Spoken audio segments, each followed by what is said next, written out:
Now to a story we first brought you on Morning in America. A mass shooting plot foiled in Richmond, Virginia. 2 men now arrested in connection with an alleged plan to target people, innocent lives, on the 4th of July. Now, thankfully, someone called in a tip for police to head in the direction of these 2 men.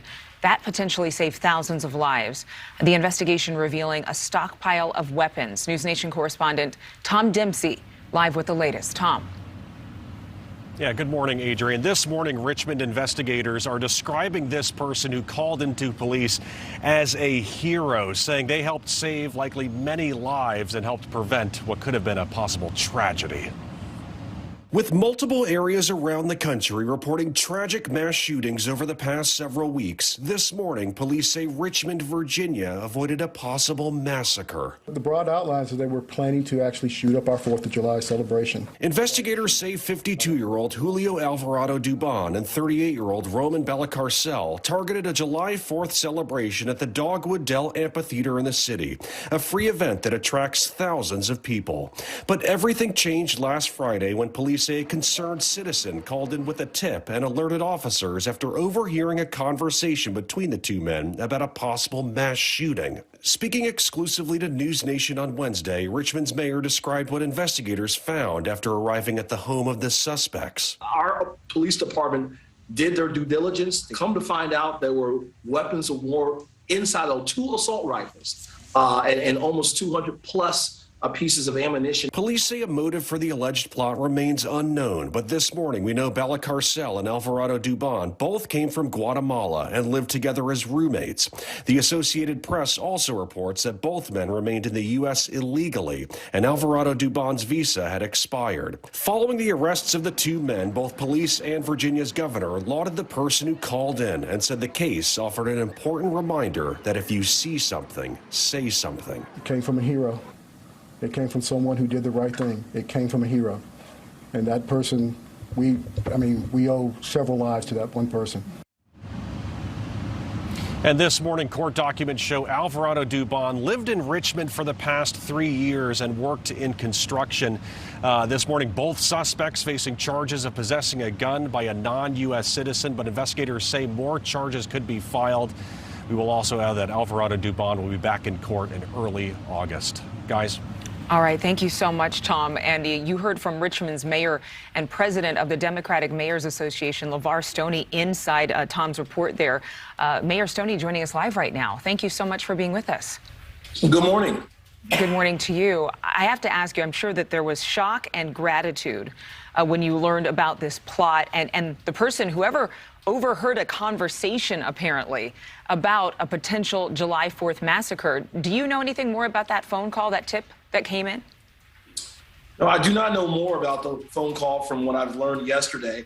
All I do know is that there was a regular, everyday citizen, a resident here in the city of Richmond, who overheard a conversation about a plot to harm others at a fireworks show on the 4th of July, where we all gather at the Dogwood Dell.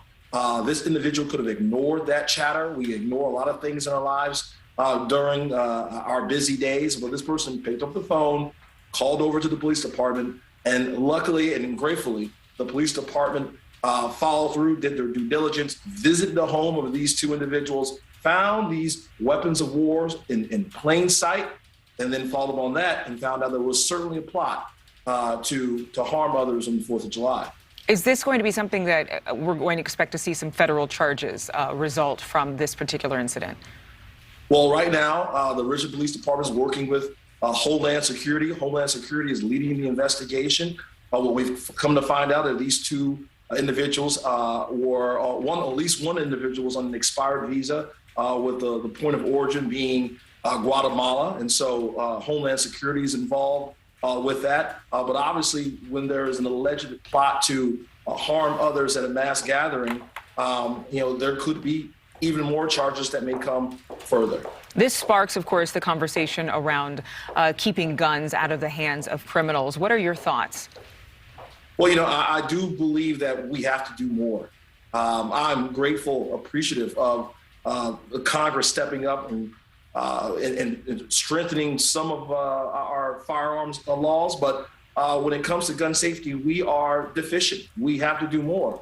At the local government level, we're doing everything we can and investing in police, investing in prevention and intervention. But at the end of the day, the fact that these weapons of war can get in the hands of individuals who may not have the best interests of others in mind is problematic. And so I'm calling on Democrats, Republicans at the federal level, even at the state level as well, to step up and do more so localities can actually combat this ongoing crisis we have with gun violence. Well, in addition to the crisis with gun violence, there is a crisis at the U.S.-Mexico border, and the fact that these are two non-citizens who came across illegally, from what we know, and that there have been such unprecedented numbers of people who have crossed into the country illegally. Some would argue that there are criminals like these two who have come across. What is your stance on that? Well, obviously, any individual who has criminal acts in mind, we obviously should seek justice and prosecute those individuals. But it goes to show that any individual, whether they're here illegally or individuals who just find weapons of war illegally, we have to find better ways to strengthen our gun laws.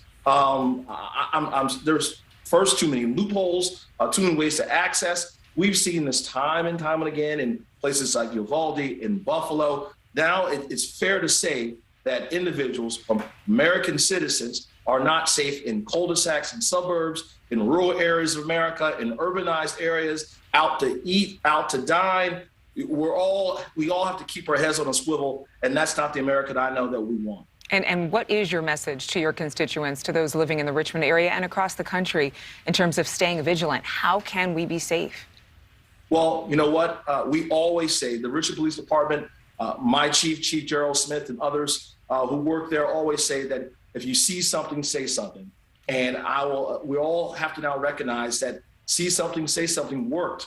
The individual heard, saw something, reported to the police department, and that's the best way to solve crimes in this country and in a city like Richmond, is the community and the police department working together.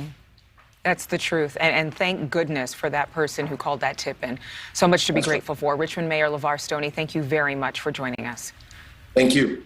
Thank you for watching. Go to newsnationnow.com to find NewsNation on your television provider. And don't forget to click the red subscribe button below to get more of NewsNation's fact-driven, unbiased coverage.